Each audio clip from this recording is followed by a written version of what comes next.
Welcome to this Killik Explains finance video.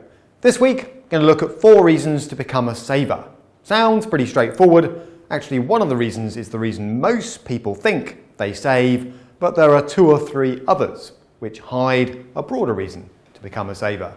So, what do we got here? Background is what? Saving can sometimes sound a bit daunting. You see all these projections saying you need to save as much as you can, as early as you can. It all sounds a bit intimidating, and that's not the idea. You get phrases like deferred gratification, big piece of jargon there, suggesting that discipline and self-sacrifice are the route to a happy later life. But actually, it's worth remembering why we're actually doing this, and then finding some relatively painless ways to save regularly. Because once it becomes deferring pleasure, cutting out everything you like today so you get a better tomorrow, it all sounds a bit hard. So, happiness. There's reason number 1. Most people think that money buys happiness. And up to a point, it does. Not everybody has that view, but there is some science, some studies that have been done to suggest there might be something in it. So, to put the obvious in place, first of all, New York Times 2008 said people in poor countries, not surprisingly, did become happier once they could afford the basic necessities. So saving, which is how you generate, if you like, that buffer, that extra money above your income, does achieve that, and for most people that will improve their happiness on a kind of linear basis. Question then becomes, how far do you go? So how much money then buys more happiness? And depending on what study you read, Carmen and Deaton is quite a big one. Once you get to an annual income of around $75,000, if you're lucky enough to get to that level, then actually what they've shown is that the incremental amount of happiness you get from an extra dollar almost doesn't justify the effort you might be putting in to get the extra dollar. So there's a trade-off, in other words, between large amounts of income, potentially large amounts of saving, and actually how happy you feel. So the ability to basically increase your happiness by consuming stuff, if you want to see it that way, starts to tail off. But the point is money and saving all about just pure day-to-day happiness? Maybe not. Maybe there's more to it, because money can also bring some other things. Or perhaps we need to draw behind happiness and think about what it is we're actually achieving. So here are 3 things. Number 2 is choice. So there are 4 altogether. Number 3 is independence. And number 4 is security / peace of mind. So regular saving can help you achieve those 3 over and above that target income level, if you like, that might achieve the day-to-day basic happiness I talked about on the first slides. So choice, what are we talking about here? Well, once we start to build significant savings, then we have a lot more choice. It's pretty simple, this stuff, but about where we live and how big the place we live in is going to be. I don't suffer from big houseitis myself, but some people do. So influencing where we live and what we live in. Number 2, where we send our kids to school. This is the choice aspect. You know, people sometimes have a view, I definitely want my kids to go to state school, but actually for those people who definitely want their kids to go to private school, maybe because that's what they did, then saving buys that choice quite literally. And when we can dial down work, so looking further out, choice about when we decide to take a consultancy role, go part-time. If you're 2 couples, both earning an income, the point at which one of you might be able to do something else. Focus on looking after kids in the early days, perhaps even looking after parents in the later days, or enjoying those activities that you've always promised yourself as you start to dial down work. So, independence. Said there were 4 factors, and we've done 2, so here's number 3.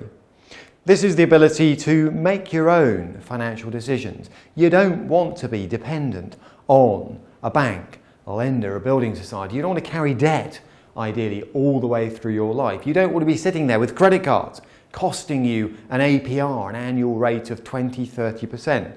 And basically being able to make your own financial decisions, make your own decisions about when and where you buy and sell assets, for example, is pretty key. And not being dependent on other members of the family. It's good for families to talk. It's good for families to plan intergenerationally. But fundamentally, you don't want to keep going back cap in hand, whichever generation you're in, whether it be you to your kids, whether it be your kids to you, looking for financial support. And finally, security and peace of mind. Now, these are all less tangible factors, but they're quite important. So what are we talking about here? The ability to generate an income after work, to be able to say one day, actually, I'm not dependent on an employer, on a 9 to 5, or perhaps I am much less so than I used to be. The ability to fund care costs. Now, that may sound a bit depressing, but people want mentally that ability to say, if the roof falls in, physically, if you like, in health terms, I've got the wherewithal to see myself right in the place I want to be, whether that's a home with care, whether that's moving into a home with care, or whatever the result, whatever the solution might be. And finally, dealing with emergencies. That peace of mind of, well, if something goes wrong, if I were to lose my job tomorrow, if for some reason I couldn't earn out, or even in a worst case, if something really bad would happen to me, I have got myself set up. I've done the hard work so that my family independence are covered. Now, just taking peace of mind, defining and leading a life well lived, we call it, planning for and leaving a legacy, and enjoying high levels of life satisfaction. So the final thing, I said security plus peace of mind. For a lot of people, saving allows them to do that. Think about how they want to leave a legacy, what kind of legacy they're going to leave behind, and for whom. Now, combined, these three slightly less tangible factors, if you like, suggest we can achieve higher levels of life satisfaction through saving. So just a final word about that. What is that all about? Well, higher incomes are associated with higher life satisfaction. Wolfers and Stevenson's study showed that. So although a lot of people say, I'm not driven by money, I'm not driven by material possessions, and that may well be true, maybe you're driven by experiences, maybe you're driven by a combination of the two, actually it has been shown that up to a point, higher incomes and higher happiness tend to come together.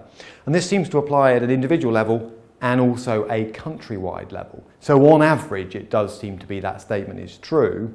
All right, and that may actually matter over the long term. So those slightly more intangible benefits I talked about, choice, independence, security and peace of mind, may actually lead overall to a life better lived. And that's the point. What saving is not about then? So just to go back to my very first slide, saving is not about cutting out life's small regular pleasures. I'm not into this stuff that says if I don't have my favourite coffee every morning, then later on I'll have more money. Yeah, but in the meantime, you're not really enjoying yourself very much. It's not about radical austerity, right? It's not about living in the tiniest place you can for the next 20 years so you can live in a palace later. I don't think that's a life well lived either. And it's not about random unplanned wealth accumulation. Some people just save, having no clue what they're going to use it for, how much is enough, when they can stop, and so on. So, what is it all about? It is all about common sense, setting realistic objectives. What do you want to achieve from your life well lived, and when, and how much is it going to cost? Pulling together a savings plan so you're not too depressed. Someone doesn't turn around and say, well, you've got to save £500 a month then. And you go, well, I haven't got anything like that to set aside every month. So it's putting those realistic objectives in place, pulling together a plan, and then regularly reviewing your progress because life changes, your income increases, you come into inheritances, bad things sometimes happen too. So it's about reviewing, going back and saying, am I on track? Lots of ground covered. Editor at killik.com. And if you want to watch videos on topics related to this one, killik.com/learn and the investing principles tab on that side.